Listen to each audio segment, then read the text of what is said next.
I'm surprised. Oh, really? That's so lovely. Like Christmas. I love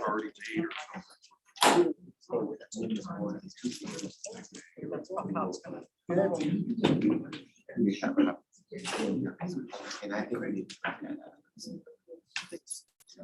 when you type your comments, I really help you create comments. I really want to know that's comments.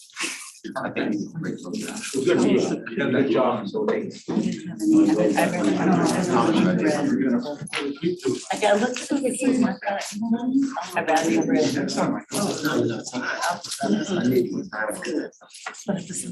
trying to work that out. We do have a forum, Madam Chair, so whenever it's 7 o'clock, we're ready to begin.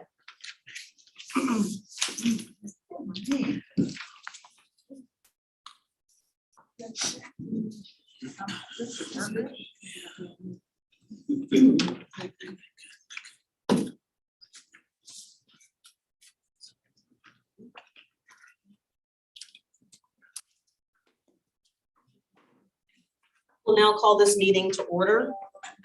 Public access is being provided by live streaming the meeting on PRTC's YouTube channel. This information was on PRTC's website, Facebook page, at the Transit Center, as well as being advertised in Inside Nova and the Freelance Star. Can we please bow for the invocation? Thank you for bringing us together once again to do the work of the community. We ask that you give us wisdom, knowledge, and truth, and ask that we be good representatives for those who rely on us. We thank you for the year that we've had. While challenging, we know that we rely deeply on your wisdom and your love to get us through the pandemic. Lord, as we go into the new year, we ask that you just continue to let us be committed to doing the work of the people. In the Father's name we pray, amen. Please stand for the Pledge of Allegiance. Pledge allegiance to the flag of the United States of America and to the republic for which it stands, one nation, under God, indivisible, with liberty and justice for all. Christine, will you please call the roll?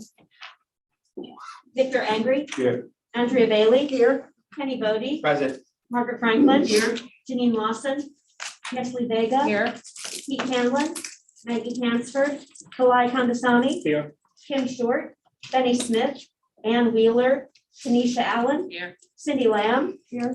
Meg Bumpy. Thomas Cohn. Pamela Sadesky. Here. Ralph Smith. Here. Jeanette Richel. Here. Preston Banks. Alana Mensing. Daryl Moore. Matthew Kelly. Here. Jason Graham. Deborah Frazier. Here. Gary Skinner. Here. Tim McLaughlin. David Ross. Jennifer Mitchell. Jennifer DeBrule. Todd Horsley. Here. Lee Carter. Elizabeth Guzman. George Parker. Madam Chair, we do have a quorum. We'll now move into item 4, approval of the agenda. Is there a motion? So move, Madam Chair. Moved by Supervisor Bailey, seconded by Supervisor Lamb. Any discussion? Christine, will you please call the roll? Victor Angry. Aye. Andrea Bailey. Aye. Kenny Bodie. Aye. Margaret Franklin. Aye. Nestle Vega. Aye. Kalai Kandasani. Aye. Tanisha Allen. Aye. Cindy Lamb. Aye. Pamela Sadesky. Aye. Jeanette Richel. Yes. Matthew Kelly. Aye. Deborah Frazier. Aye. Gary Skinner. Aye. Todd Horsley. Yes. Madam Chair, that motion is approved. We'll now move into item 5, approval of the minutes. Is there a motion? So move, Madam Chair. Second. Moved by Supervisor Bailey, seconded by Supervisor Bodie. Is there any discussion? Christine, will you please call the roll? Victor Angry, Aye. Andrea Bailey, Aye. Kenny Bodie, Aye. Margaret Franklin, Aye. Wesley Vega, Aye. Kalai Kandasamy, Aye. Tanisha Allen, Cindy Lamb, Aye. Pamela Sabeski, Aye. Jeanette Richel, Yes. Matthew Kelly, Aye. Deborah Frazier, Aye. Gary Skinner, Aye. Todd Horsley. Yes. Madam Chair, that motion is approved. We'll now move into item 6, the VRE Executive Officer's Time. Mr. Dalton, you have the floor. Thank you, Madam Chair. Good evening, Commission members and others. You do have the CEO report and other information from the November Operations Board meeting in your packet. So I'll be brief. We got a couple of action items here as well. So system-wide on-time performance in November was 88%. Our total ridership approached nearly 60,000 riders for the month of November, which was relatively flat compared to October. Of course, November, we had the Thanksgiving holiday in there. But overall, since June of this year, when we went back to a full service, we're up about 20% from where we were May of this year. So we're still in that 16, 17% of pre-COVID levels. Staff continue to work primarily from remote work environments, and we continue to maintain continuity of operations across the organization. That's my very brief report, Madam Chair. Okay, any questions for Mr. Dalton? Okay, we do have a action item 6.2, approval of the VRE legislative agenda. I will say that I'm actually chair of the legislative agenda. I think it's me and one other person. But I'll turn over to Rich to go over that and to, Mr. Schwartz. Thank you, Madam Chair. So 6.2, yes, we just seek authorization to approve the legislative agenda in your packet. There is, of course, the proposed agenda broken out by, state relations or state related issues, and of course, federal related issues. Of course, with this action, you're authorizing me to obviously go and pursue those actions, and of course, periodically report back to you, you and the operations board on our success. So if you have any questions, or if you want to cover some of those in detail, of course, as Madam Chair said, she chaired our legislative committee, and of course, our staff liaison, Joe Schwartz, is here tonight as well. So, Any questions on the legislative agenda? Okay. Is there a motion for item 6.2? So moved, Madam Chair. Moved by Mayor Richel, seconded by Supervisor Bailey. Is there any discussion? Christine, will you please call the roll? Victor Angry, Aye. Andrea Bailey, Aye. Kenny Bodie, Aye. Margaret Franklin, Aye. Wesley Vega, Aye. Kalai Kandasamy, Aye. Tanisha Allen, Aye. Cindy Lamb, Aye. Pamela Sabeski, Aye. Jeanette Richel, Yes. Matthew Kelly, Aye. Deborah Frazier, Aye. Gary Skinner, Aye. Todd Horsley. Abstain, please. Madam Chair, that motion is approved. Okay, we'll now move into item 6.3 to authorize the VRE to advance a public bond issuance backed by the Commuter Rail Operating and Capital Fund. And I'll turn over to Mr. Dalton. Thank you, Madam Chair. As you recall, we were in here last month and gave a presentation, and so we're back this month, and seeking your authorization again to take the next step in this process. We do have a quick presentation. Just wanted to recap this is a very, very important step here for us. Wanted to recap some of the salient points. Do have our Chief Financial Officer who's been leading on behalf of the VRE team here. We do have Ms. Joanne Carter, who's here, that's been leading our financial analysis team, and of course, our general counsel, Steve McIsaac. So if you have any questions or anything like that, I think we have it covered. So Madam Chair, I'll turn it over to Mark Schofield.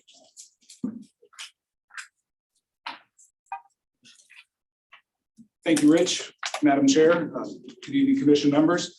Our recommendation this evening to the Commission is to authorize VRE and the Commission staff to advance to the implementation stage of a public bond issuance backed by VRE's annual Commuter Rail Operating and Capital Fund, or CROC fund revenues. This recommendation has been developed in consultation with our financial advisor, our external bond counsel, and our internal counsel.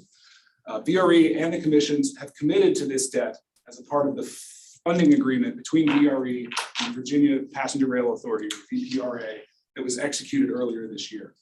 In accordance with our updated debt management principles, the plan of finance for this bond issuance includes a target of 2 times debt service coverage and the funding of both a debt service reserve and a liquidity reserve. The CROC will be the only resource available to repay this debt.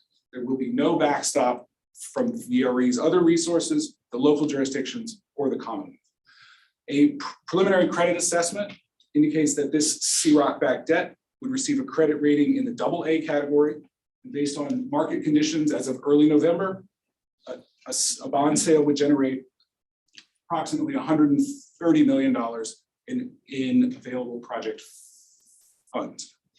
These project funds, once generated, would then be transferred to VPRA for the purchase of right-of-way as a part of the larger Transforming Rail in Virginia program.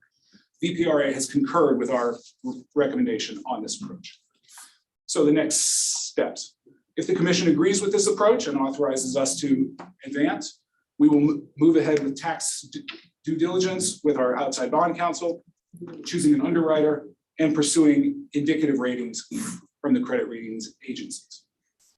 After that, the entire team, which includes VRE and commission staff, the financial advisor, the bond counsel, and the underwriter, we will collaborate on structuring the documents that go along with the structuring and drafting the bond documents. Then in late winter or early spring, we will return to the operations board and to the commissions one more time for the final approval of those bond documents.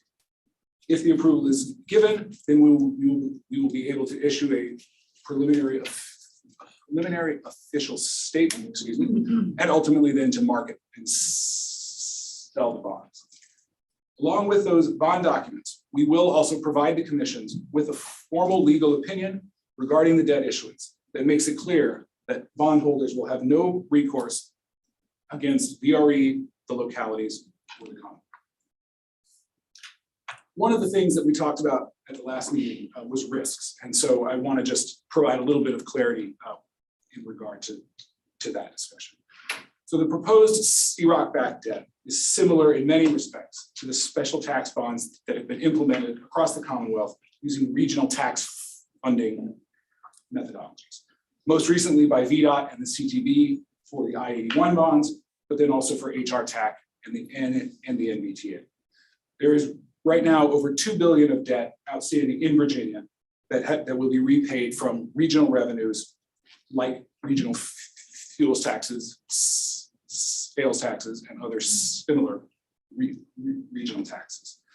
The ratings agencies, methodologies, and our own analysis does take into consideration the key risks that go along with this kind of a structure, both the economic risks and the potential political risks.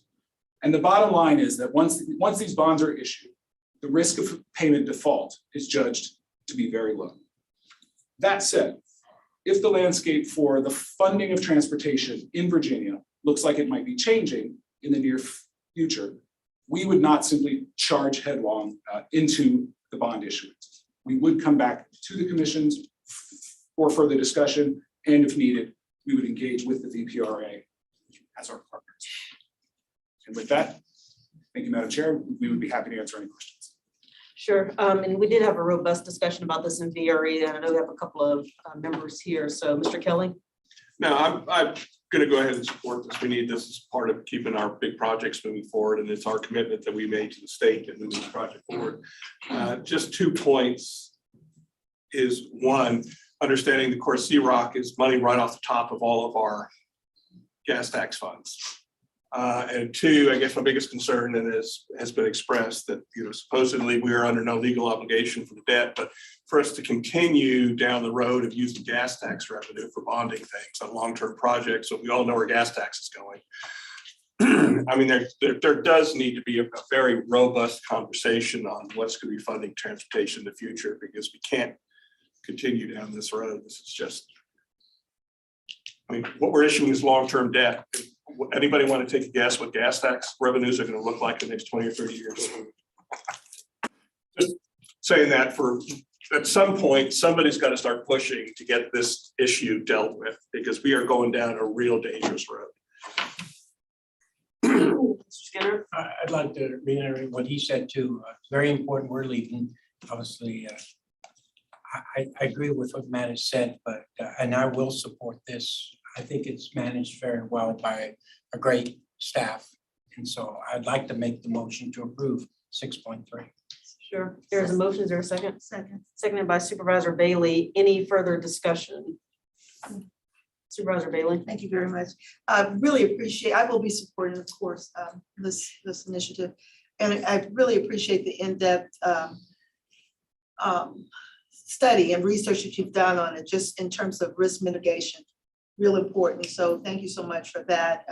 I understand my colleagues' concern, but I feel very comfortable and confident that we're going in the right direction at this point. Any other discussion? Christine, will you please call the roll? Victor Angry, Aye. Andrea Bailey, Aye. Kenny Bodie, Aye. Margaret Franklin, Aye. Yesley Vega, Aye. Kalai Kandasamy, Aye. Tanisha Allen, Aye. Cindy Lamb, Aye. Pamela Sadowski, Aye. Jeanette Rischel, Yes. Matthew Kelly, Aye. Deborah Frazier, Aye. Gary Skinner, Aye. Todd Horsley. Yes. Madam Chair, that motion is approved.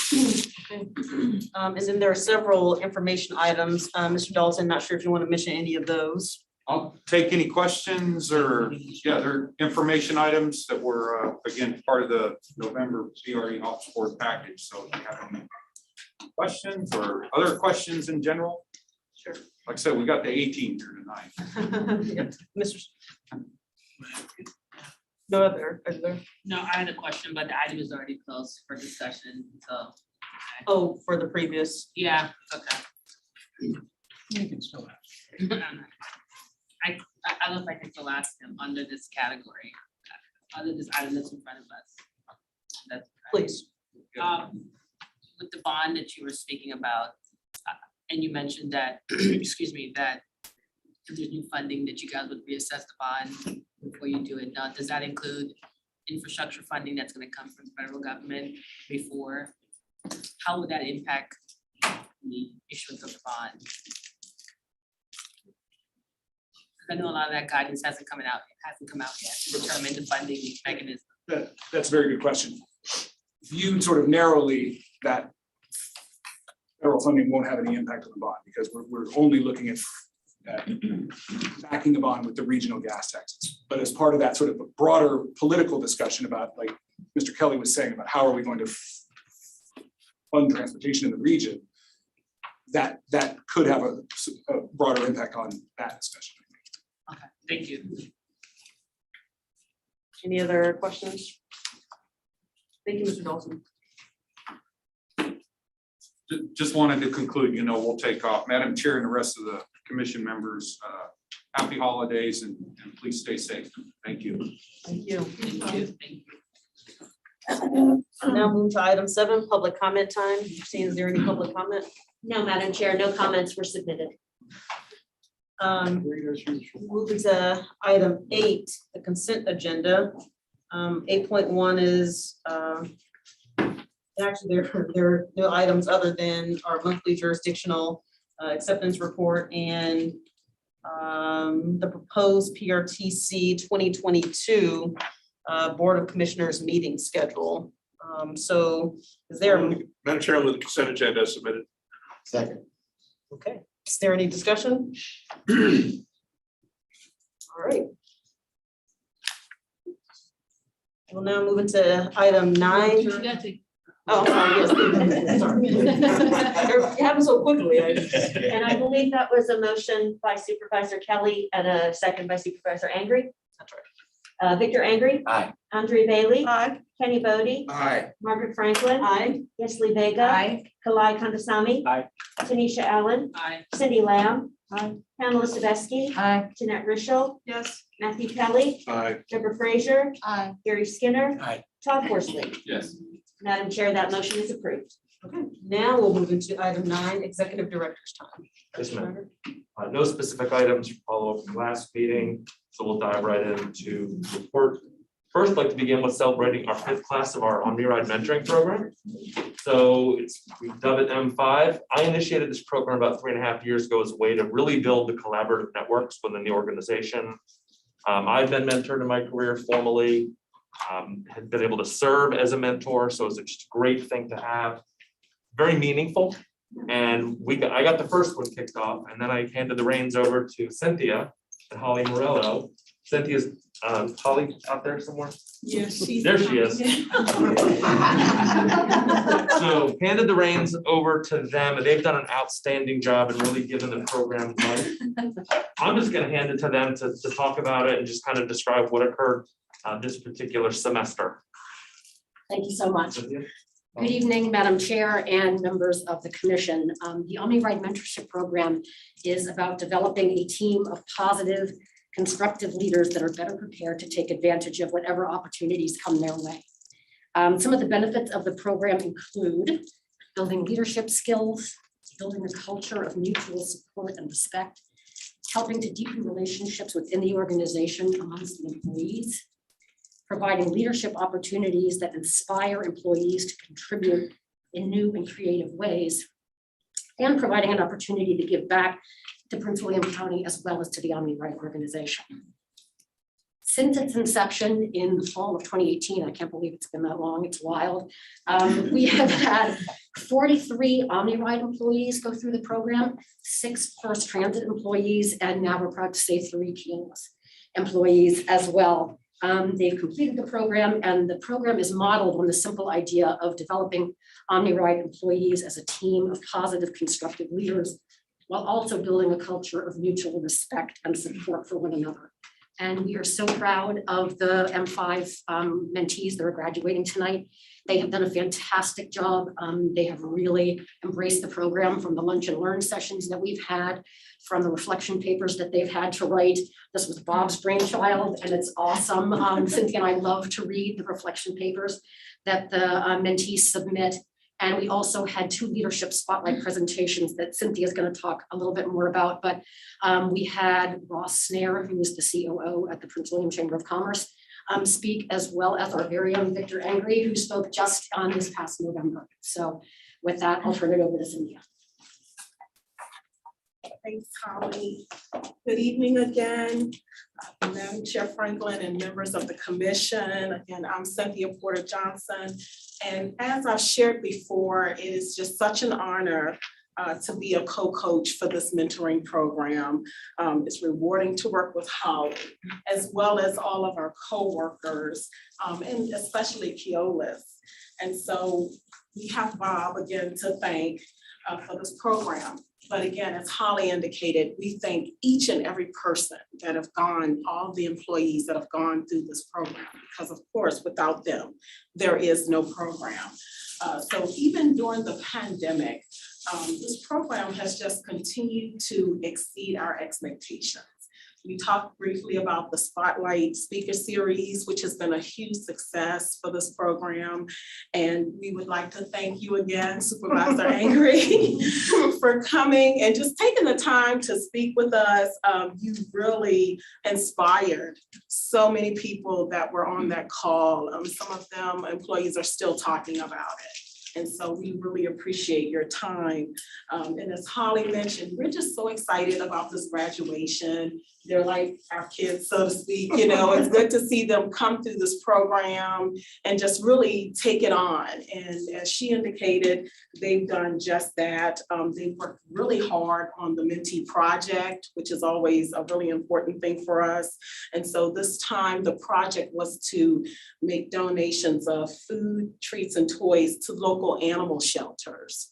And so it was a very worthwhile project. And so we're so grateful tonight. We have one of the mentors here, which you know very well, is Perrin Palestrant, the Director of Planning and Operations. And he's just gonna come and just share some of his experiences being a mentor in this program.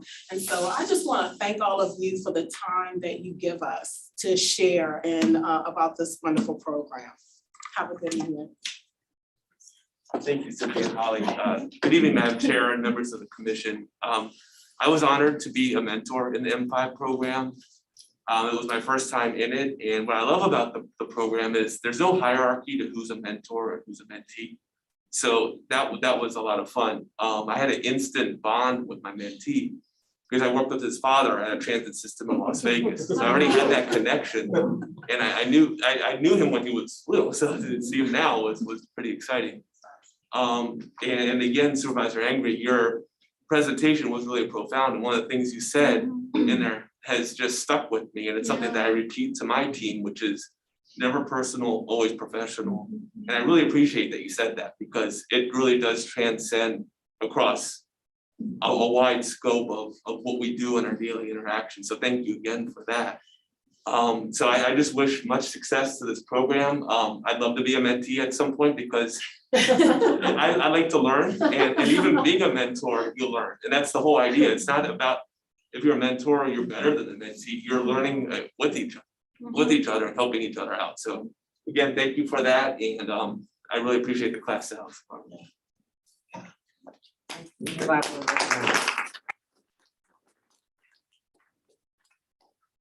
Again, you see our mentees up on the screen. 2 are from Keolis. It's finance, it's IT, it's facilities. We have had our 25-year employees work in the customer service department act as a mentee, for example, with a director. There isn't hierarchy, and that's the point and purpose of it. It's designed to map relationships, and this is an employee-led and employee-driven program.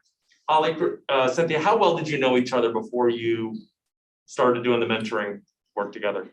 Yeah, we knew each other just so, but more so just saying hello and how are you, and and those type of things. So you're now And now we're besties? bosom buddies. We really are. It's so great that we can read each other's minds, we finish each other's sentences. It's the best. And that's just an example of what the mentoring program does when you have these relationships, you have the connectivity.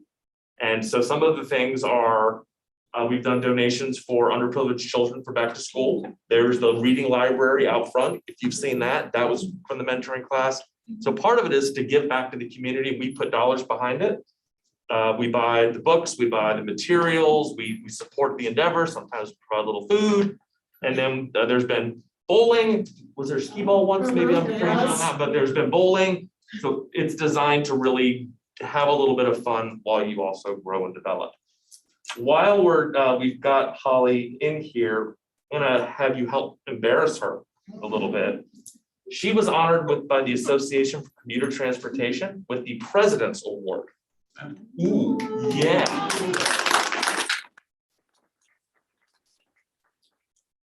Very active at the national level, very active at the local level. The Chesapeake chapter is one of the most active in the country. From the van pool program, the work we do in terms of support with the chamber. Holly's instrumental in that. So while she's here, I thought we'd take a moment to celebrate. Thank you so much. Thank you very much.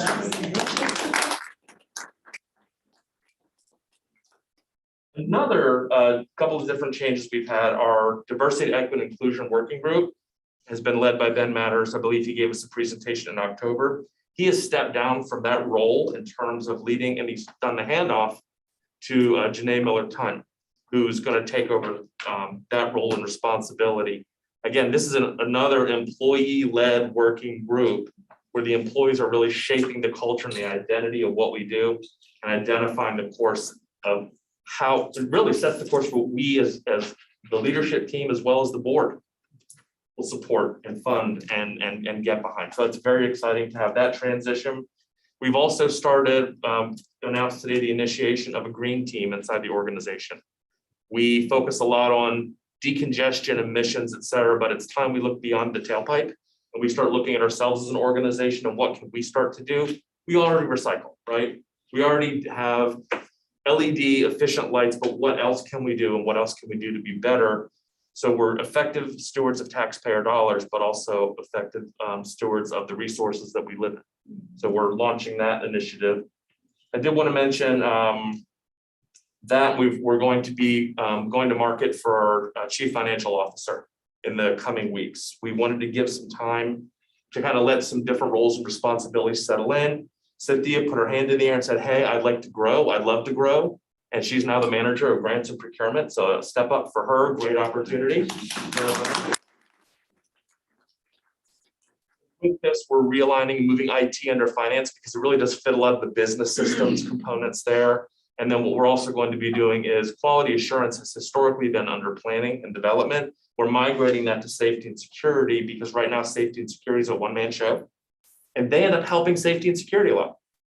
And what better way to be safe and secure than have the quality assurance of safety and security? So it's just realigning the pieces. Really proud of the effort that everyone's put in. It was, again, these are also employee-led suggestions where employees put their hand in the air and said, I think we can do this a better way, and very collaborative to get that done. So exciting times there. Moving on to ridership, it does continue to climb. If you take a look at our ridership dashboard, you'll see that the Pentagon routes have the strongest performance. That makes sense. Talked about that before. Couple that with the growing congestion. I'm sure anyone who tried to get here tonight probably was a little more frustrated than they have been in a while. Put that with the gas prices, and hopefully maybe we'll see continue increasing ridership. We do expect this trend to continue. We'll monitor the Omicron variant as it emerges, tracking that consistently. We are on the calls with health districts, hospitals, and we get those reports on a consistent basis. We did, however, get the update that the federal mask mandate for transit vehicles and facilities has been extended to March 18th, so about 60 days. The last one came in September and went through January. So this is just consistent with what we've seen. A couple of things to announce. We have our Hispanic Council on December 14th and our Employer Council, which is scheduled for December 15th. I believe those flyers are already in your packet, but we'll also send those out with the meeting recap tomorrow, just so they're top of email for you, very easy to take care of. As a reminder, we have the annual joint NDTC PRTC legislative meeting on Monday. To make it easy on how to get there, just come here at 8 o'clock, bus to between 7:30 and 8. Bus departs at 8 o'clock, we take you up there, great front door access, and then bring you back when the meeting's over. Please RSVP to Christine, just to make sure we kind of know who's coming, just in case you're running a minute or two late. We don't take off without you. And also just in case if everybody shows up, we need an extra bus. So take care of that. We're excited to have the undersecretary for the Federal Department of Transportation speaking at that event Monday. So I'm sure there's going to be lots of questions about infrastructure. That's the big conversation. I'll talk a little bit about that tonight. But that bill is a key piece of interest. So I really encourage you to be there, and we'll take advantage of that. Along that note, I think the Doris, okay. So Doris, do you have Carl, the next slide for the infrastructure? Okay, there we go. So wanted to give a very brief update. It's a massive amount of just pages and pages of information related to the Bipartisan Infrastructure Law. It's got that, and it's also I think another iteration is the IIJA is another acronym being thrown around for it. How does it impact Transit Virginia? 1.2 billion over a 5-year period. It's about a 31% increase. And that's what FTA was identifying for some presentations, and that's what actually came out of the legislation. So very consistent. So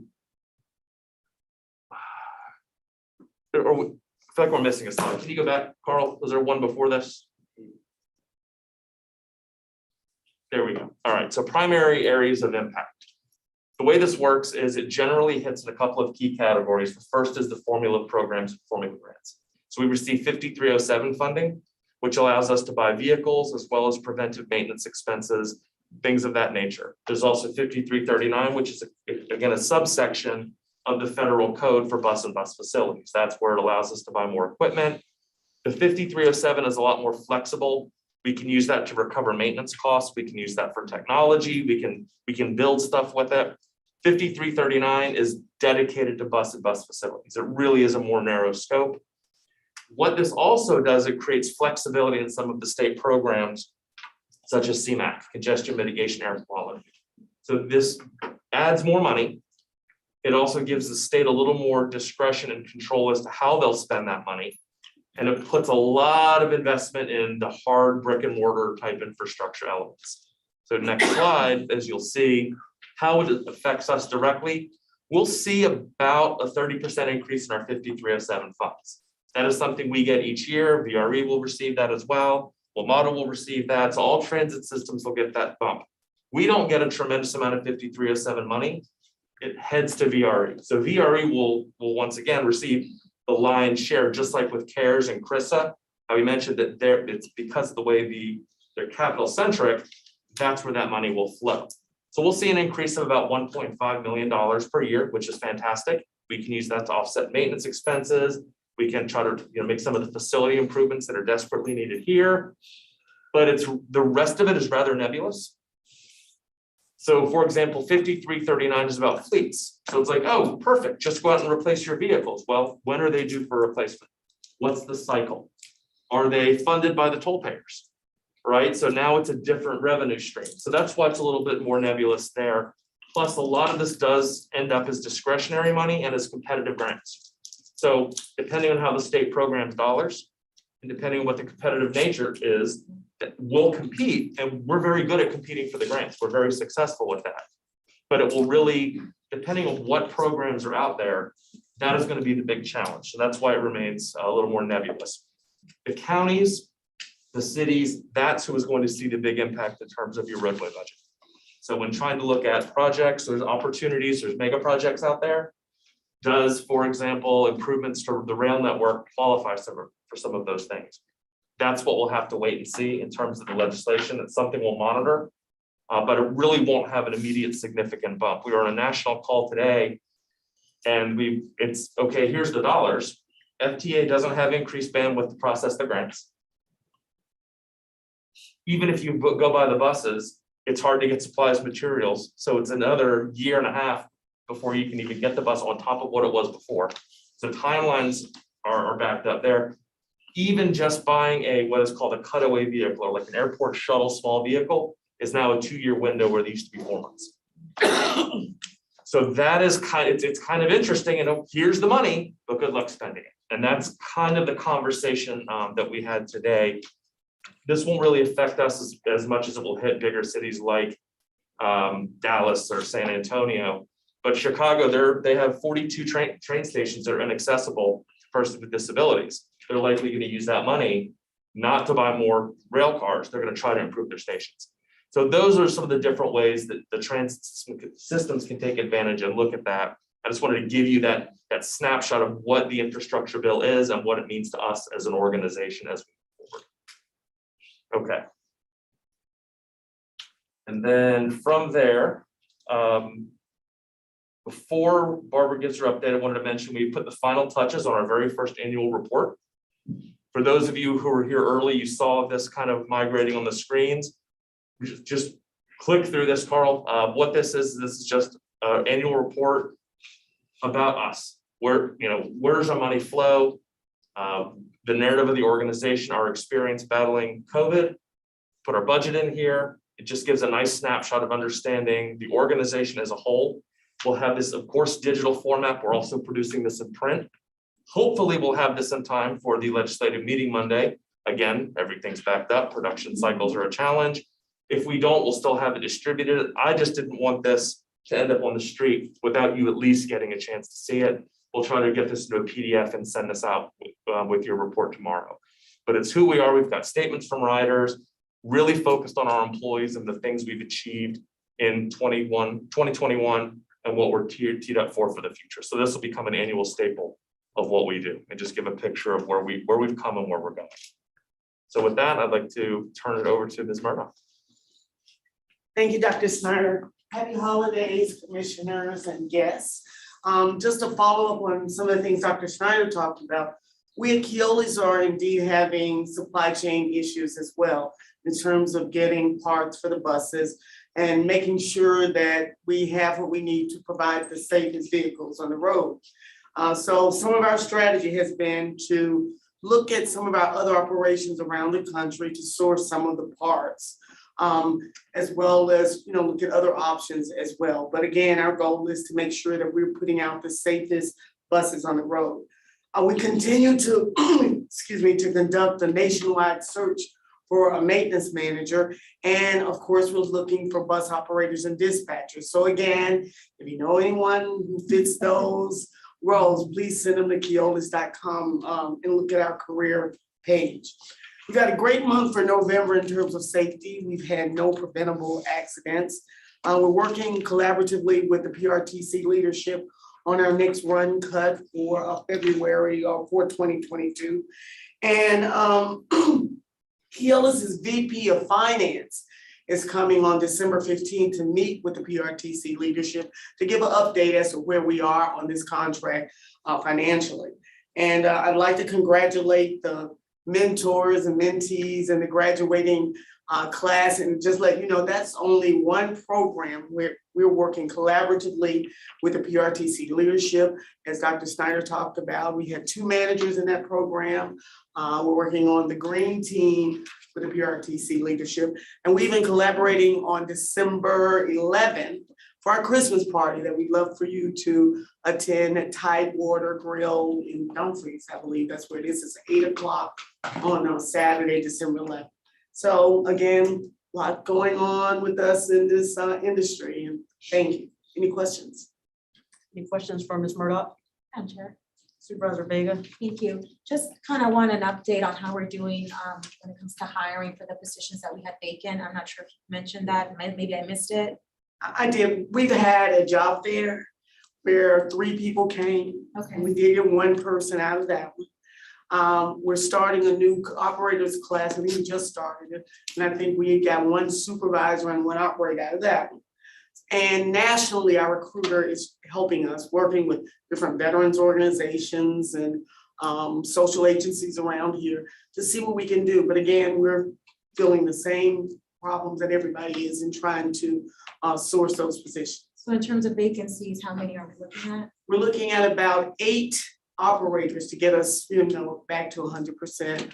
1 or 2 supervisors, a couple of dispatchers, and the most important one, of course, is the executive position as a maintenance manager. Thank you.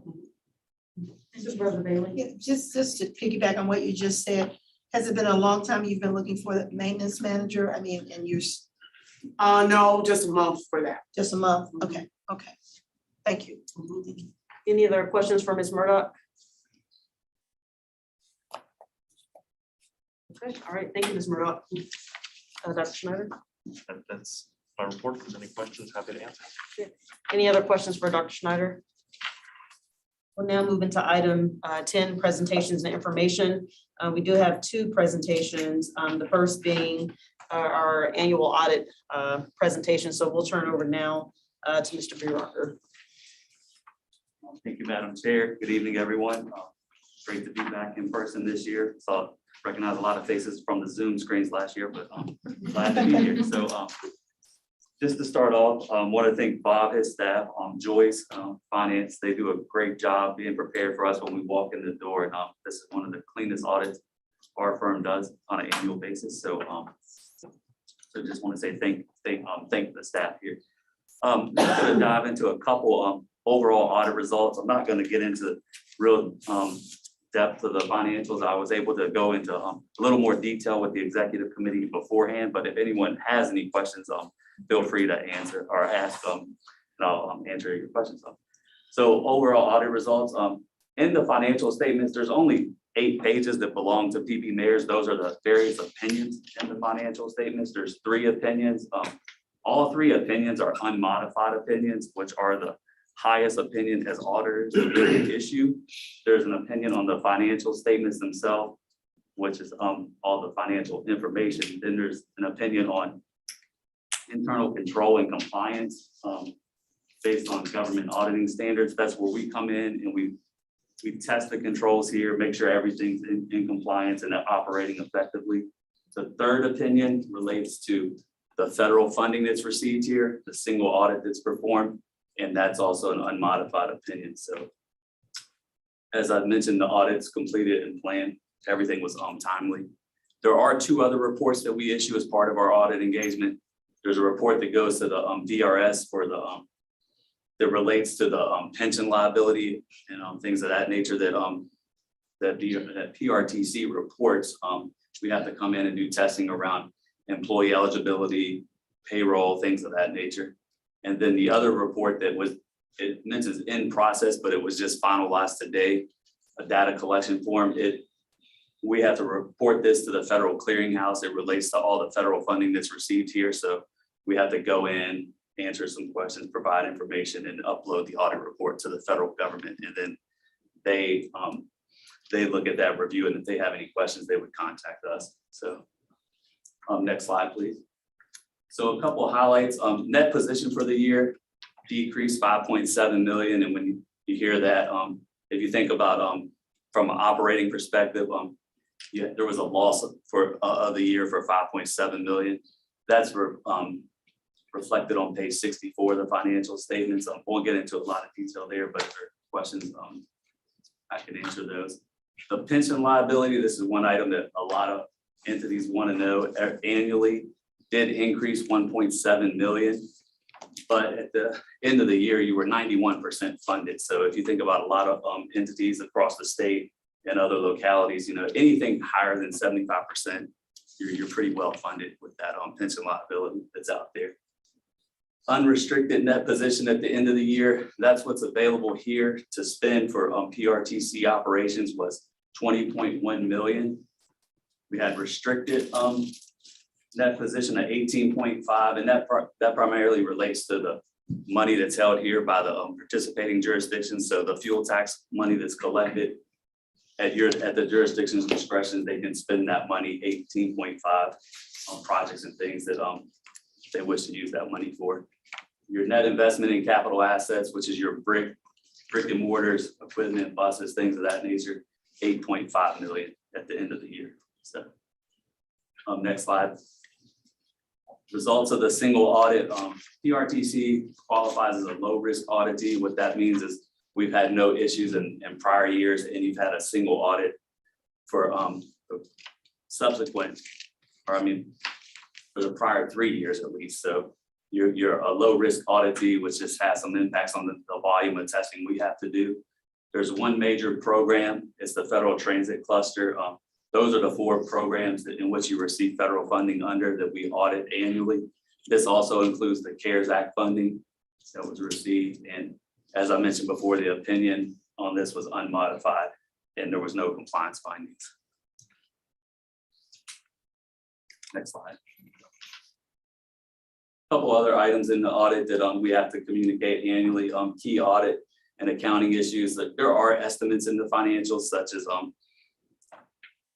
capital assets and the retirement and OPEB liability. Those are based on estimates. Capital assets, buses, things of that nature, they're assigned a useful life. We don't know how long that bus is going to last, but they're depreciated over time. So that's an estimate. The retirement OPEB, that's all based on actuarial adjustments that and assumptions that are based on estimates as well.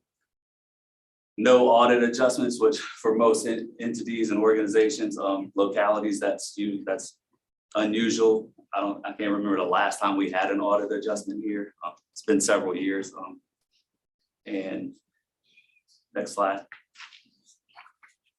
The next, so annually we're required to issue a report. I think you may have received a copy of it. It's report to the board of directors, and it just talks about our responsibility as auditors, what we have, guidelines we have to follow, the overall timing, planning of the audit, accounting policies, practices that are included in the financials.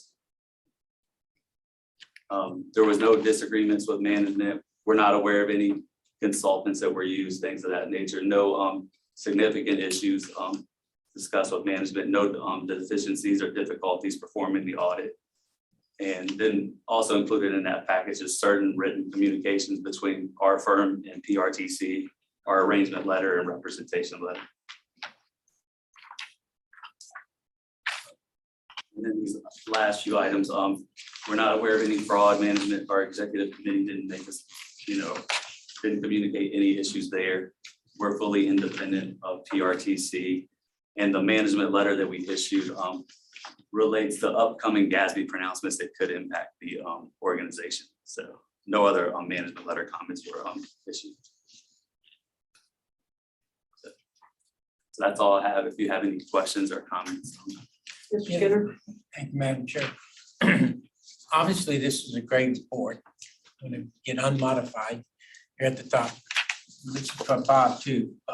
What what impact is this on? And I don't know if we ever use it for our ratings for, do we get a rating, this organization get a rating like a AA, AAA, or anything that we go out to do bonds and stuff like that?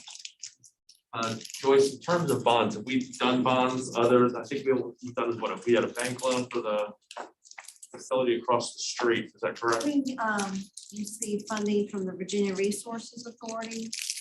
We issued that through that agency, so that did not require a rating. Any other debt that we participated in as the commission was joint with NBTC related to VRE some years ago, bonds. So we have, PRTC itself has not received a bond rating. We've not gone out in the market. NBTC has issued debt in the past for VRE. So VRE, and they talked earlier in the meeting about going back and going out and issuing the bond. But PRTC itself has not been rated by the bond agencies because we have not really issued debt on our own out in the public. We went to the Virginia Resources Authority, and that's a state program.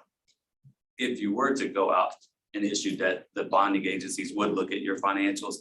The opinions to them, they matter, but they would look more at the financial health of the organization and things of that nature to determine what type of ratings would be assigned to that issuance. So the financials would be looked at. Finance and the policies we keep, follow through with them, that we don't. Okay, thank you very much. Any other questions for Mr. Bureaucrator? Supervisor Bailey? Thank you, Madam Chair. Just a comment. One of the things we said in the executive meeting, in reference to what you said about it being such a clean audit, it's to the great work of Joyce and Christina, the wonderful work that you do, which I just wanted to acknowledge that. There was something we discussed in the meeting.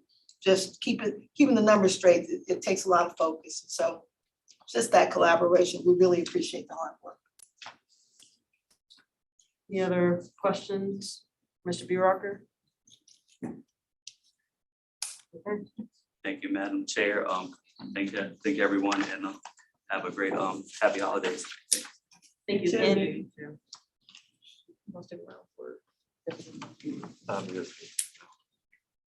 And we'll now move into 10.2, proposed microtransit pilot supplementary outreach plan. All right, wonderful. Good evening, everyone. Good evening, Madam Chair, Commissioners. Hope you all had a wonderful Thanksgiving. I am going to very quickly run through our plan for extra outreach for the proposed microtransit pilot. Last month, you'll remember we came before the Commission to discuss whether or not we would implement the pilot. And at the time, it was felt as though we needed to do some more outreach to those folks who had some concerns and look at those different ways that we could kind of assuage any public angst that there is about moving to this type of service, and primarily kind of dispel the belief that some folks have that microtransit is a precursor to no transit, which is very much not the case. So I really won't belabor these, Carl, so we can whip through these first few slides pretty quickly. The route that we're talking about is the Manassas Park 68 local. It's existed since 2019. It has the lowest ridership of all of our local routes. Shortest span of service, long headways. There are some public perception issues in terms of very large bus going around, very low ridership, and it is extremely inefficient. Next slide, please.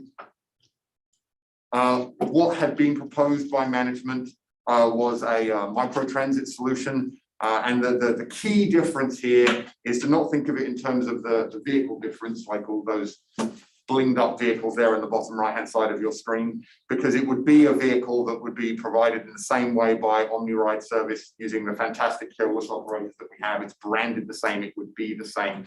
The predominant difference is that it is on-demand transportation, right? So if people don't need it, it is not out there just tooling around running a service. It is demand response.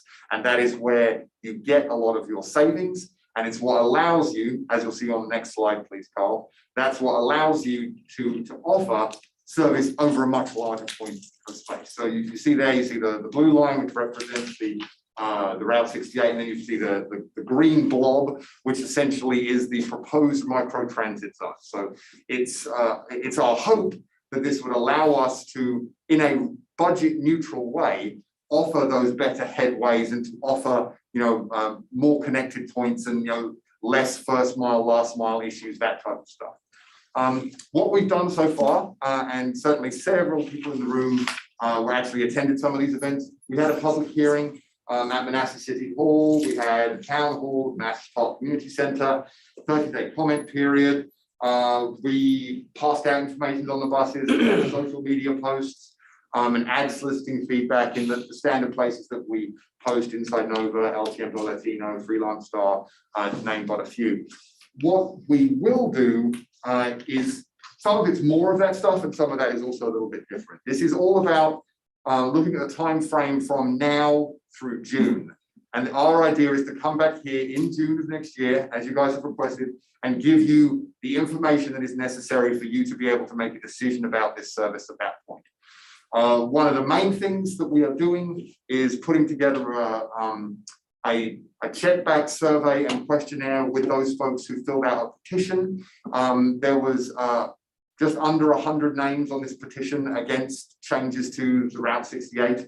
Not all of those people are contactable because there isn't contact information on the sheet, but the 70 odd people that are will be working, both myself and one of our fantastic customer service agents will be working through that list.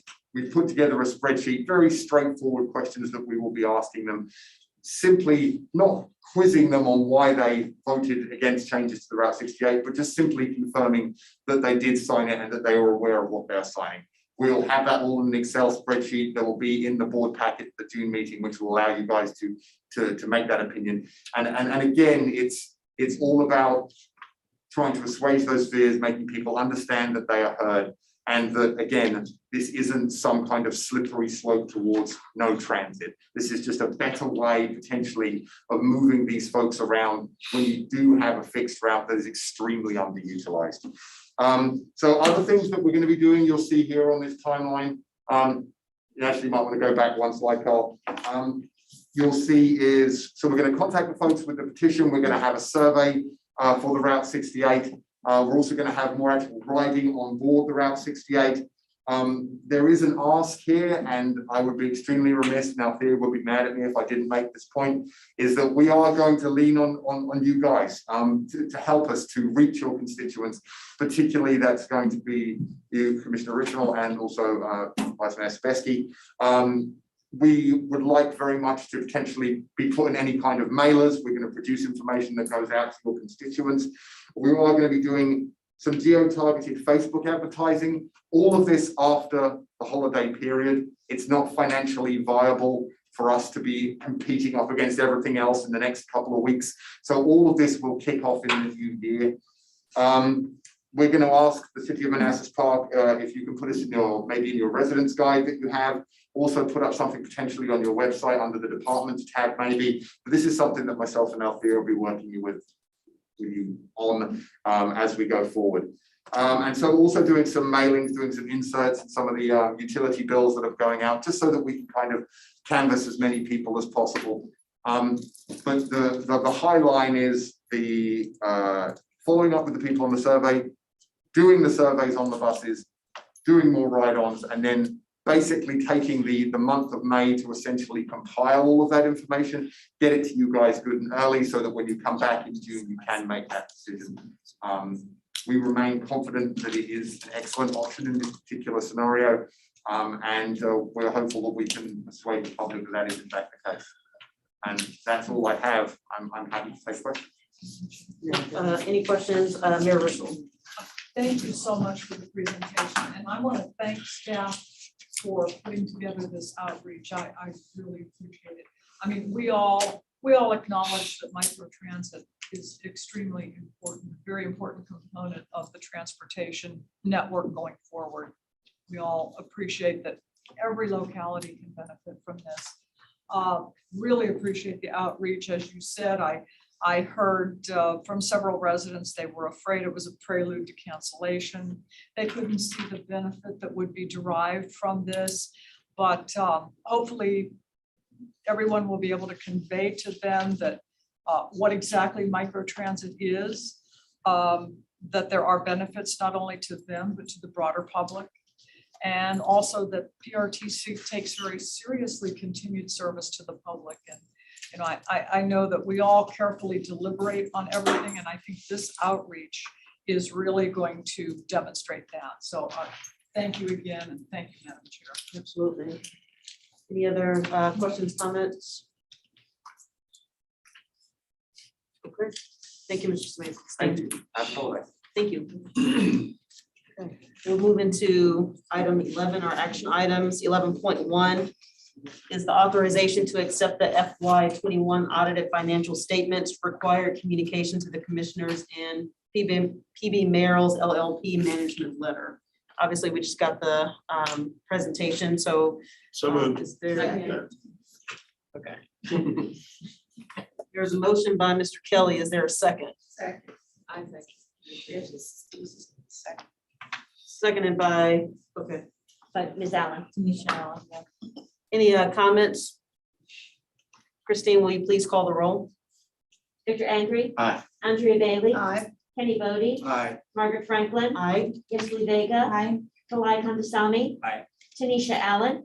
Cindy Lamb. Pamela Sabeski. Aye. Jeanette Mitchell. Yes. Matthew Kelly. Aye. Deborah Frazier. Aye. Gary Skinner. Aye. Todd Horsley. Madam Chair, that motion is approved. Okay, thank you. We'll now go into item 11.2 to approve the 2022 PRTC legislative agenda. Mr. Bodie, would you like to make any comments? Thank you, Madam Chair. Just wanted to again thank Mayor Rischel and Dr. Snyder for working with me on the legislative agenda. With the situation changing in Richmond, we obviously had to be flexible, and I appreciate Dr. Snyder planning that kind of flexibility into the legislative agenda. And looking forward to working with everyone to effectively lobby and advocate for these items in Richmond. So much, Madam Chair. Dr. Snyder, Mayor Rischel, do you have anything you wanted to share? I was just going to request one small verbal change. Yes, next slide, Carl. So if you'll allow, Madam Vice Chair, I'll tee this up for you. We have in your document, we have that subsection under things to watch. It is the third one down. So if you just want to know where it is inside the legislative agenda, we've highlighted that for you to show what it was. And now, Mayor Rischel. There have been ongoing concerns about the General Assembly tampering with not only the funding streams, but also the legislative provisions that were originally provided to the NVTA.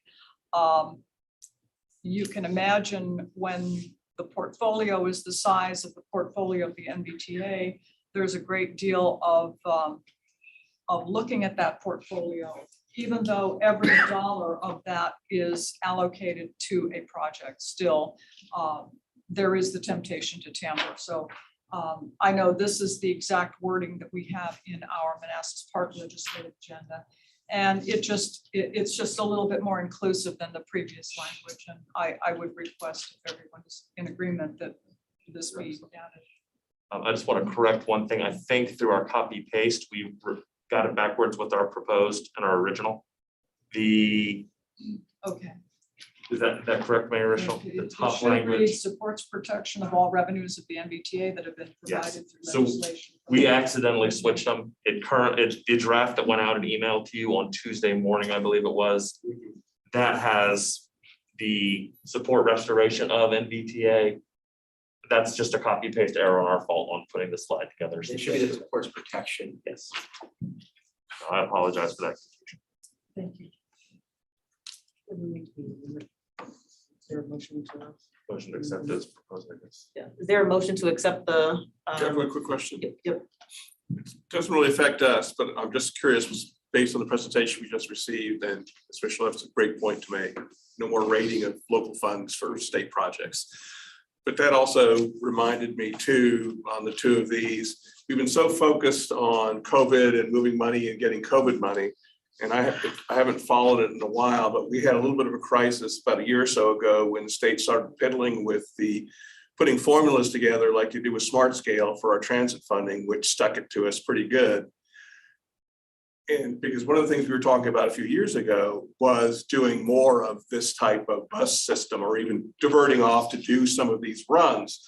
But in doing that, we were cutting our own throats in funding because our ratio of passengers to bus mileage goes down. And that's what the state is using to allocate those fundings. We took a what, 600,000 hit on the first round, Correct. which they held us harmless for. Then I think we kind of went into COVID. So I don't even know what happened after that, where we're at now. But to Ms. Bristol's point and referring to the change in administrations, what has amazed me in this last campaign, gubernatorial campaign, you didn't hear anything about transportation and where anybody's going on transportation. So can you, I mean, there are certain things that I think we have an opportunity if we move on it now while the administration is getting its act together. And I did try to do this for VRE a few years ago and the board didn't want to go along with it. And around this table, we represent multiple parties and multiple jurisdictions. And if we were to go and say, Mr. Governor, we'd really like to get some indications of where you're going on these specific issues and what your plans are for funding early in the process, we can be part of this conversation early on. And I think we might want to consider taking the initiative to that level while the new administration is putting itself together. Because again, I have really no idea what this change is going to represent in transportation, funding otherwise. And I don't know where we are. Because again, they held us harmless for 1 year. Then I think we went into kind of COVID and I don't know where that all went. So that kind of slopped everything down, but we're eventually going to go right back into it and we're not going to be held harmless anymore. So where are we with that, one? And two, is there any thoughts of maybe we come together at our next meeting as a board and maybe say, here's some, or along with legislative agenda, but I'm really concerned about this one issue. Really shouldn't be that concerned because it's not affecting us because frankly, our bus system, Fred, made out like bandits on the funding change where, but I do recognize the importance of OmniRide and OmniLink for also helping my constituents getting up the roads and not being clogged up. So I do have an interest in this. And I was just curious because now we're talking about going back to what we've always wanted to do, which is provide kind of individual service, slight diversions of buses. But in doing that, and I noticed we're using a smaller bus, so I guess the impact would not be what it could be for the bus size, but we've still got this thing hanging over our head as far as I'm aware that can potentially impact some of these programs we want to do in the future. And this might be the opportunity to have that conversation with the administration early on than rather waiting and see what they're going to do. That's my thoughts. So to answer your question, what ended up happening? So the performance measurement program was moving forward. Senator Barker brought in legislation for what's called a TRIP program, which was for regional funding, and that passed. And then COVID, like all in the same 2 weeks. So the very purpose of TRIP was to help replace those lost funds, especially for Fairfax County, us, and Loudon, the three entities that were really hit hardest because we do the commuter services. The TRIP funds were designed to augment that very thing. And of course, what happened to commuter ridership? That's what fell off the face of the earth. So the funds are there. What we're focused on in this next session is there's been a zero fare movement around the state. Richmond's gone zero fare, Alexandria, we've been zero fare locally, Charlottesville and others. And so it's a pivot to look to the state to say, hey, can you guys fund this? Now, what they're doing is looking at this TRIP money that isn't really being used right now to say, hey, this is a great revenue resource that we can take advantage of. We disagree on a permanent basis, simply because we have I-66 that's going to open. When I-66 opens up, there's going to be more increased demand, but also there's going to be north-south travel.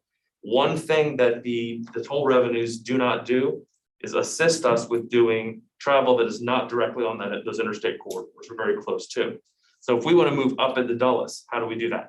TRIP funds. So that's why we're opposed to any permanent change.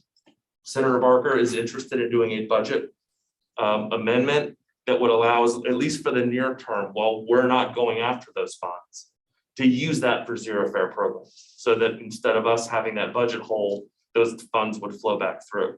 We have just, our position is, we just don't want that opportunity to go away. We're not using it now, but it was put in place for us to do more with our services And we are returning quicker than our regional peers in terms of our ridership. That's mainly because we do have the Pentagon and we are faster in terms of getting into DC than any other transportation option. Can I follow up just real quick? So basically, Senator Barker basically did a runaround.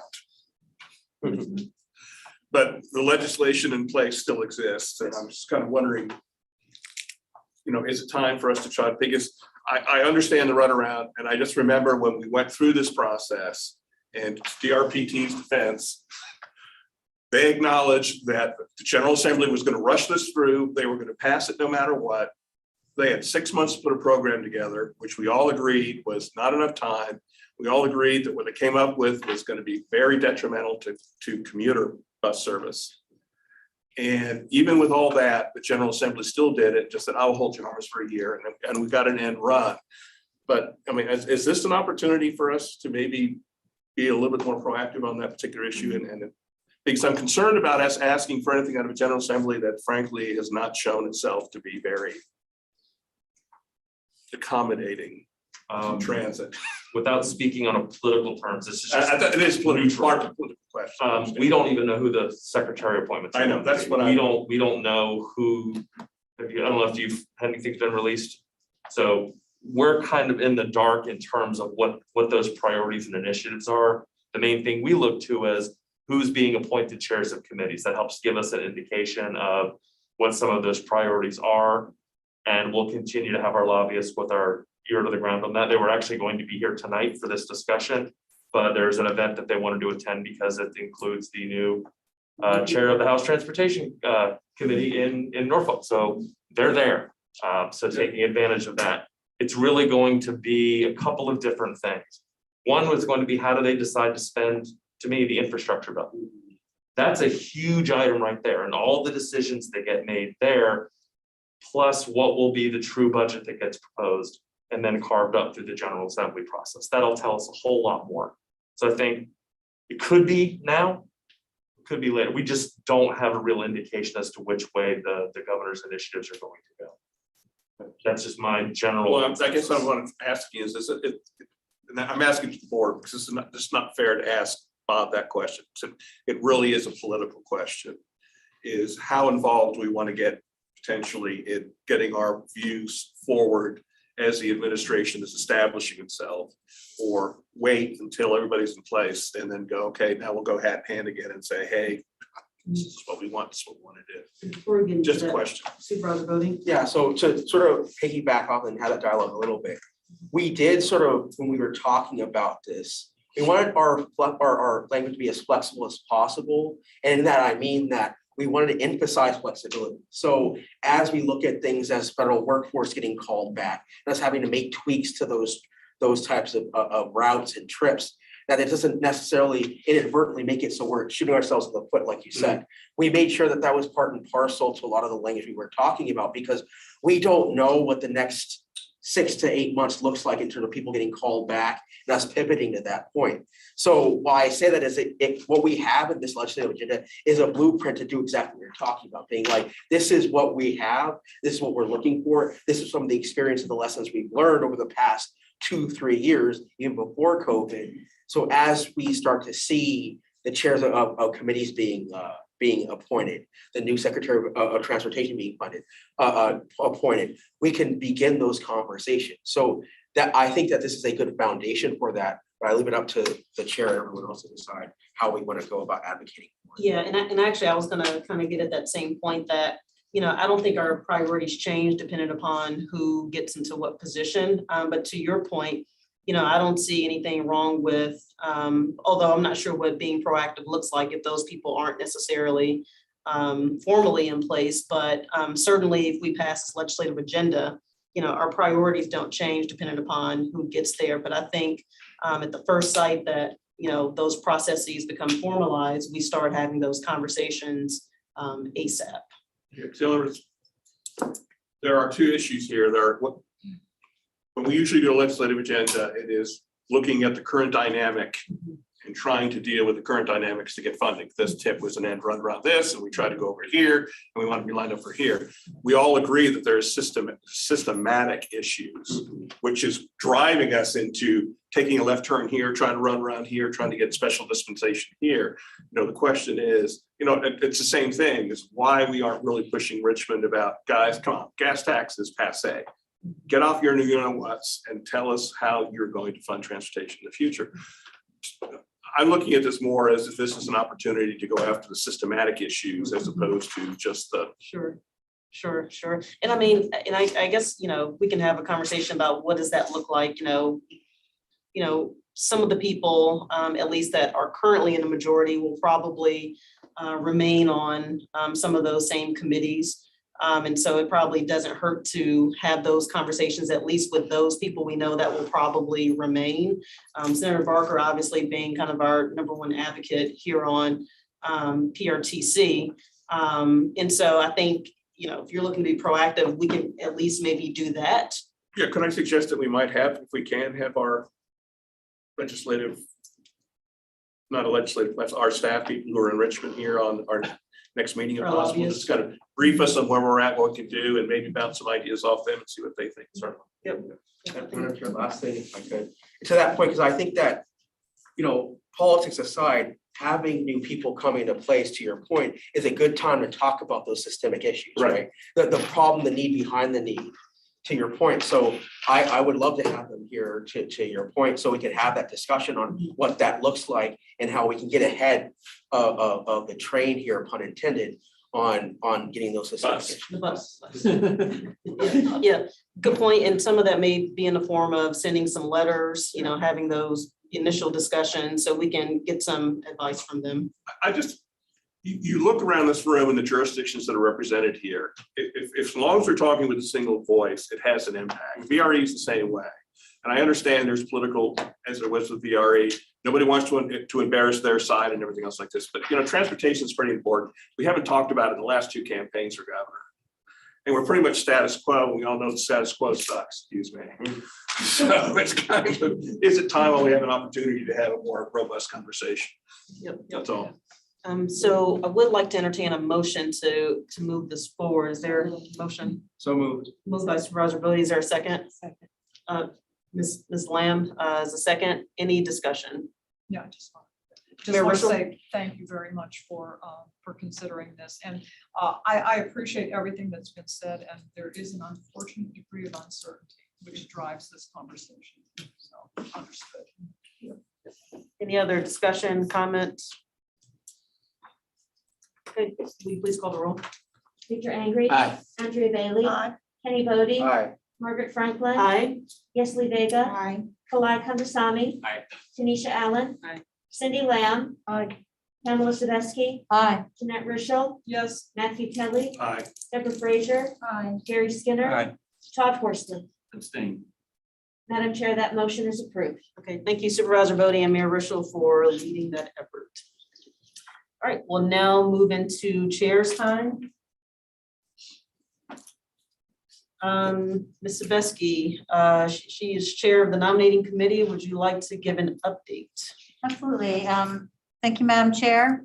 The nomination committee has met and discussed some preliminary nominations. But several jurisdictions did have elections this year. And so many places are still trying to figure out who's going to be serving on both this commission and VRE. So as per our bylaws, you will be informed of who is been nominated from our committee. That'll come out to you in your packet for the meeting on January 13th. But we also that same night will call for nominations from the floor in case there's anybody that you know is not listed there that may wish to serve in leadership on the executive committee or be serving on PRTC or VRE. So I would like to thank Supervisor Allen, Supervisor Bodie, Supervisor Kelly, or Councilman Kelly, Mayor Ruschel, and Councilman Skinner, who all served on this committee with me for their time, and Supervisor. Anyway, we'll have a full for the full report and we'll be voting on this in January. Okay, any questions for Ms. Sebeski? All right. Great. I would like to take this time to do a couple special recognitions, particularly for Mr. Skinner and Ms. Lamb. I'll start with Mr. Skinner. Supervisor Skinner is the longest serving PRTC board member from Spotsylvania County, having first been appointed in early 2010, more than 11 years ago. He championed Spotsylvania County's inclusion as a PRTC member to spur VRE service in Spotsylvania and has been a valued member of the board ever since. We wish him well in retirement and thank him for his years of dedicated public service. And we do have a special gift for you. You would like to come up and receive, maybe get a photo.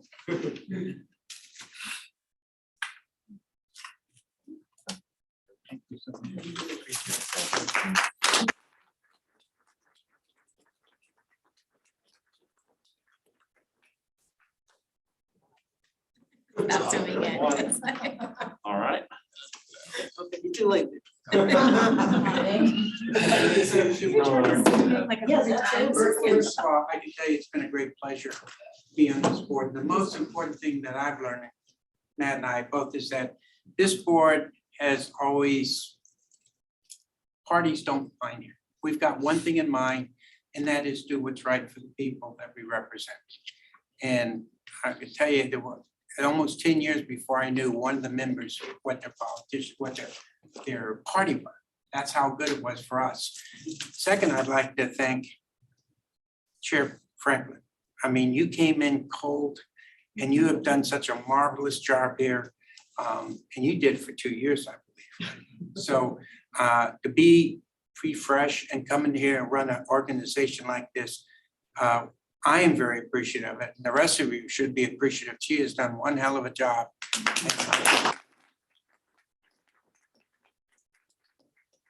Say is your leader, your CEO. I was very fortunate to be on the group that hired Bob. And I gotta tell you something, we had like 4 people, I think 3 had come in before you, Bob, and then all of a sudden we got this Dr. Schneider coming. I gotta tell you, from the instant he walked through that door, because we did it right here, we knew that this man was so far above the other candidates that we had. They were pretty good, okay? And you can see tonight what we've done with human resources, the morale in this. I can tell you there's some pretty poor morale in this organization before Bob came on, okay? And we were right. He was the man. And I don't think there's very many people out there that fill his shoes. He's proved it over the last few years, 3, 4, 5 years, whenever you're doing well, it goes fast, okay? Bob, I want to tell you something, that was the best decision we ever made, okay? And I appreciate the effort you do, because your heart is really in it. And I see it every time I come to this meeting. And I thank God every night that we have you and we decided to go with you, because you are the right man for this job. And folks, I'll tell you one thing. You don't know what you lose or what you have until you lose it. So Bob's made a good reputation in Richmond, around this area too, okay? And I would do anything to keep him. I'm saying, he is the man you need in this job, and I think he's proven it up to this point. Bob, best wishes to you and your family, and to the rest of you. Thank you very much for letting me be part of this board. Thank you.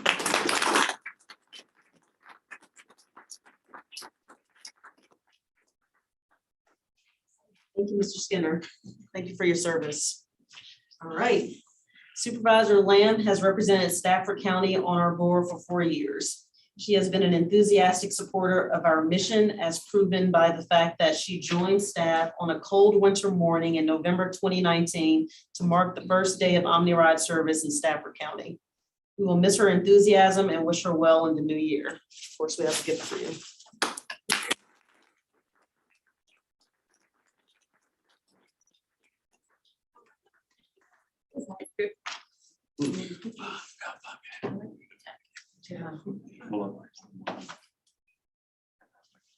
Give some remarks. And I actually don't want to give any remarks because it's really hard to follow that, Gary. It's like,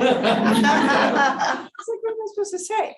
One of the things that I think you touched on that I'd forgotten about is 4 years ago, this particular group, it wasn't a very nice meeting to come to. We would come here and we would get lambasted by all the constituents that just had so many issues. Do you see that happening now? Do you remember that? Yeah, I sure do. It was like so different. And the faces here were so different. So God bless you. You know what? We make such really super hard decisions. The things that we do are so important and they're very, very, very difficult. And I really appreciate you guys bringing buses down to Stafford. And I intend to watch how this all plays out as a private citizen again. Thank you guys.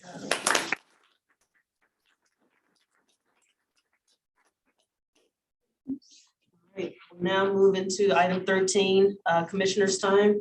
You have a comment, feel free. If not, feel free to pass, and we'll start with Mr. Skinner. I should say once again, thank you. I will miss this very much. And best of luck in the future. But what you said is the attitude here has really changed. We used to have people lined up back here ready to shoot Bob, to be honest with you. But his leadership has been phenomenal. Make sure you take care of him and he'll take care of you. Thank you. Ellen? I'll just keep it brief. I just want to wish everyone a happy holidays and Merry Christmas. Stay safe. Get your boosters. If you haven't, get your kids vaccinated. And I look forward to see everyone in the new year. Happy New Year. Happy holidays. I hope everyone had a great Thanksgiving. Today actually is Chair Franklin's last meeting. I want to say that I am extremely proud and honored that you've been representing the county in this position. As was stated earlier, you've done a phenomenal job. Nobody would have thought that you were a rookie. People might think that you've been doing this for a decade. So kudos to you. Thank you for your leadership and thank you for representing us the way that you have.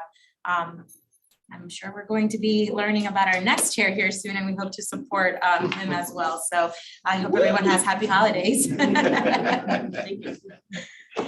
During a COVID, never been done before, a pandemic. That's pretty remarkable. I'm gonna shift just a little bit because everything we've done here tonight is about every decision we made or the great comments. The entire commission is about the people. And Bob, I'm gonna kudos you for starting your M5 program.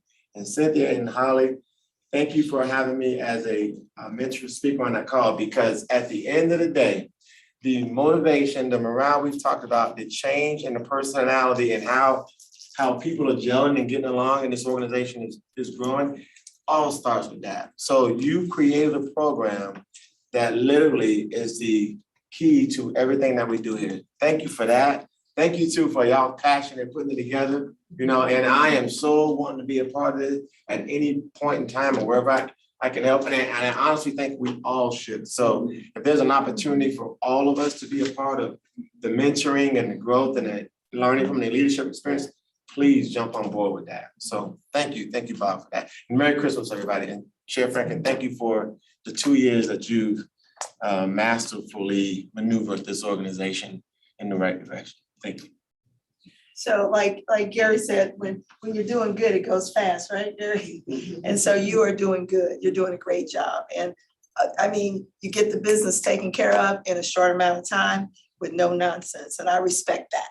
And so I want you to know that. And you have represented Prince William County very well as this organization. And so we will miss your kindness, your wisdom, and how you lead us. And Bob, I enjoy the conversations. I agree with Gary as well. You're right man for the job. And the morale, I have felt the morale lifted. That's why I compliment every time the reports are given because I see it and I feel it. And so thank you. And Gary, we will miss you. We will miss you. When you sit back, you don't say anything and then all of a sudden you say something. I will miss that. I will miss that. And to my colleague to the right, well, okay, that's all I'm gonna say, and we will miss you as well. I'll miss you. When she first came in, we sat together and we're still sitting together, and so I wish you well. Stay in the community and help us. Okay, thank you.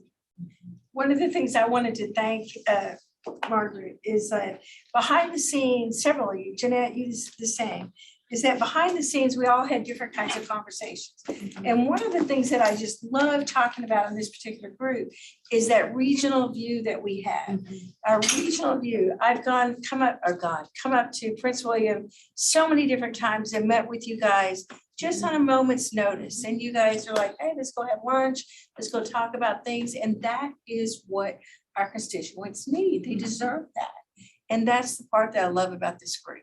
But 4 years ago, it wasn't like this at all. And so all the kudos that everybody are giving to Margaret, I mean, come on, we went through COVID. And I remember when you walked in, I'm like, who is this woman? She's never done this before. Brand new. And you didn't, we could tell, you know, so it's phenomenal. And then, and Bob, you know how rocky it was when we started and we were holding you accountable. We had like pins holding you on the wall, you know, and you did amazing. So thank you. I really enjoyed it. I'm gonna say I'm gonna miss Gary. I'm gonna miss you, Cindy. It's been a lot of fun. We've had some fun conversations, haven't we? Oh, yeah. And I want to say Chair Franklin has done a fantastic job. It has been an honor to serve as your vice chair. And to correct the record, she wasn't entirely a novice. She was an alternate for 4 years. That's right. And so she was glued in from the ground floor as to what's going on and what the procedure should be. And she just seamlessly took off. So thank you. Thank you. Thank you. I want to thank Gary and Cindy for your service, for your leadership. Your experience and knowledge has been very important in helping each new person as they come on to this board. We do make important decisions, as you said earlier, Cindy. And so it does take all of us listening and working together. And I agree with you, Gary, this board does do that very, very well. And part of that takes the leadership of the chair. And I was very privileged to be the vice chair during your first year. And I agree, no one would have had any idea that you hadn't, you know, been doing it forever. And I really appreciated the fact that your collaboration was something I had not seen as the year before working under other leadership. So I look forward to the next leader of this group, but I also think you deserve the kudos for the job well done. And since everyone else has said the same thing, from the beginning, you've helped me learn so much about transportation, Bob. It's, you know, I think the more knowledgeable we are, the better advocates we can be for our constituency, but also just for transportation in general. And taking the time to help us learn all of that is time consuming, but it is important and appreciated. So I would be remiss if I didn't tell everyone tomorrow, Santa will arrive in Manassas by VRE at 5 o'clock. So come on out for our tree lighting and celebration. And then on Saturday, and unlike last year, it was canceled, but on Saturday, we will have the 75th annual Greater Manassas Christmas Parade. It starts at 10 a.m. and downtown Manassas. So if you weren't aware, you are now, and I'm sure we will see many people there. So thank you all, and happy holidays to everybody. Yeah. Supervisor Lamb, wish you well in your new endeavors and enjoy talking to you and learning about your many trips that you take. And thank you for sharing. And to my buddy who dragged me along, and I was kicking and screaming at the beginning, and he believed in me. I am novice at this, and but I have a very good teacher, and it's you. You sit next to me at every meeting in Spotsylvania. I'm gonna miss that, but I will make you proud. I'm gonna stand up for what is right, and I'm gonna represent the people. And Chair Franklin, thank you. True professional, you've led well, and I appreciate seeing you in action. And Bob, same goes here. You are representing this organization as a true professional, and we learn from each other. We may not always agree, but we learn from each other, and that's how character is built. And so thank you for that, and Merry Christmas to everyone. Cindy, it's been great working with you. A lot of fun, not only on this board, but numerous others. You'll be missed, but I assume you'll stay in touch and seeing what's going on in the county. Gary, thanks a lot. Now, knowing that you're gonna be gone, I look around this table, now I really feel old. Thank you very much for that. But all the best, you deserve it. I know you've been through a lot of the battles, both here and with VRE over the years. And you've done great work. It's greatly appreciated. And I do want to add to what Mayor Rischel said about Ms. Franklin. It's one thing to be an alternate, but I remember that one of the few alternates that was actually here every meeting she could be here, and has actively engaged as an alternate in the operations of the board. It was not just sitting in the back or, oh, you don't need me, I'm not going to be here. So I know you have really worked hard for this organization and really had feelings for this organization, and it does show in the way you run your meetings. Bob, great as always. I'm not going to add anything to the accolades you've already received that are well deserved, and I'll just wish everybody happy holidays and hopefully a good, safe new year. I don't think we're going to see each other until after the new year also. And all the best with the change of command, and look forward to another year, which I'll probably be on. This next year will probably be my last year on the board, and then I'll cycle off, because I'm getting out of office in 2 years, but enjoy the time here too. So, wanted to echo many of my colleagues, Supervisor Skinner, Lamb, thank you so much for your service. You've predated a lot of us on this commission, but where we are is a testament to the work that you did when, especially like you said, when it was hard, when we didn't just come in here and have people say nothing was. When it was hard, that's when it matters. And kudos to both of you for sticking with it and handing it off to us at such a high moment in this commission's history. Chair Franklin, Dr. Snyder, you're the steady left and right hand of this operation. And it doesn't surprise me that Chair Franklin took this task over the last 2 years and has taken the bull by the horns. You've always been a steady hand, always been direct, always been someone who's looked at the issues carefully and really had a passion for what this is, especially when it comes to transit. I know it's a passion of yours. So thank you so much for your service as well. To Mr. Horsley and all of our friends at our DRPT and Supervisor Angry, thank you for your partnership with me over the last few months when it comes to educating our constituents about the future of transit, especially with that DRPT study from Quantico to Springfield. Those are the kind of conversations I love having. So it tells our constituents that we are working on tackling this traffic crisis that we have in this region. No, we're not just sitting around tables talking. We're making action, we're making plans, we're getting done. Looking forward to the next 2 years, we have a lot that we're looking to be proactive about. As my colleague to my right said, we have a lot to look at. We have a lot to continue to consider. We have a lot on the books, and I know that we have the right people in the right places to get it done. That being said, I love the fact that we're a very regional, I'm gonna say it's nonpartisan. It's one thing to be bipartisan, but as was said before, no one really talks about whose party affiliation we are, because we know that when it comes to transit, we're improving the quality of life of all of our residents, regardless of what party they are, regardless of what party we are. So I really love that dynamic that we have on this commission. And the last thing I'll say is Merry Christmas, Happy Holidays, and Happy New Year. Can't really improve on anything that anybody else has said, but I will say that to the chair, before you became chair, you used to sit beside me, so hopefully you'll come back and sit beside me.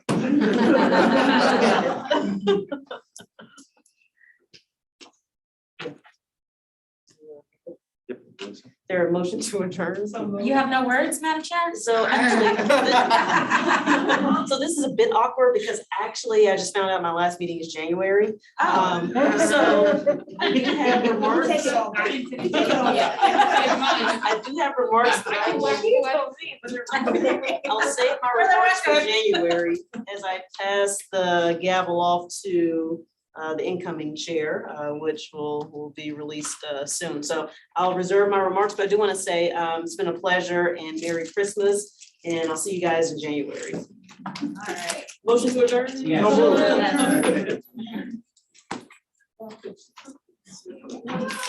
Too funny. Next month might be your birthday. That's right. You take care down there, okay? You're so thankful.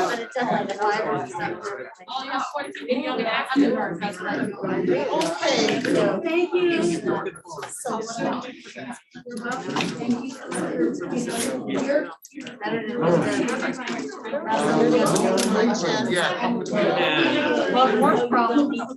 Well, it's gonna have to say it because and then it's just kind of